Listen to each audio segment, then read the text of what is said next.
समय के साथ ये है पाटनगर न्यूज, साहस सच दिखाने का।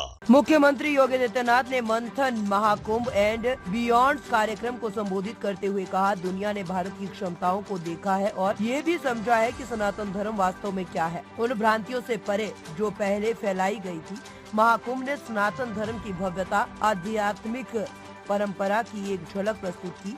दुनिया भर के लोगों ने इस आयोजन को आश्चर्य और जिज्ञासा के साथ देखा।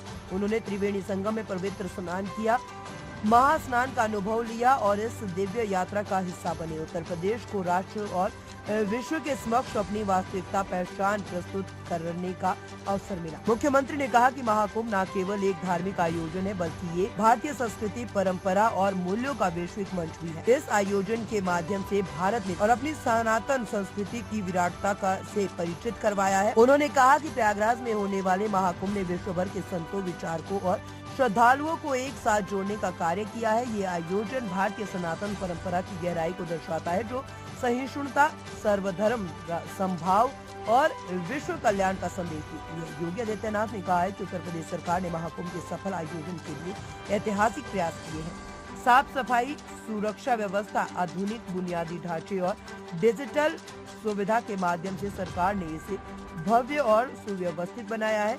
इससे दुनिया भर के पर्यटकों और श्रद्धालुओं को बेहतर सुविधा मिला है। उन्होंने कहा कि महाकुंभ केवल एक धार्मिक आयोजन नहीं, बल्कि एक सांस्कृतिक, सामाजिक और आर्थिक महायज्ञ है, जो उत्तर प्रदेश और पूरे भारत की गौरवशाली विरासत को प्रदर्शित करता है। मुख्यमंत्री ने इस अवसर पर सनातन संस्कृति की वैज्ञानिकता पर भी प्रकाश डाला और कहा कि भारतीय परंपराएं केवल आस्था से जुड़ी नहीं है, बल्कि इनमें गहरी वैज्ञानिक समझ भी है। उन्होंने उदाहरण देते हुए बताया कि संगम में स्नान का महत्व केवल धार्मिक ही नहीं, बल्कि स्वास्थ्य वर्धक भी है। गंगा, यमुना और अदृश्य सरस्वती के संगम का जल अपनी विशेष रासायनिक संरचना के कारण शरीर और मन को शुद्ध करता है। महाकुंभ जैसे आयोजनों से पर्यटन को बढ़ावा मिलता है, जिससे स्थानीय अर्थव्यवस्था को भी मजबूती मिलती है। सरकार ने इंफ्रास्ट्रक्चर विकास, बेहतर परिवहन सुविधाएं और सुरक्षा के उपाय सुनिश्चित किए हैं, जिससे हर वर्ग के लोगों को महाकुंभ में शामिल होने का सुगम अवसर मिला।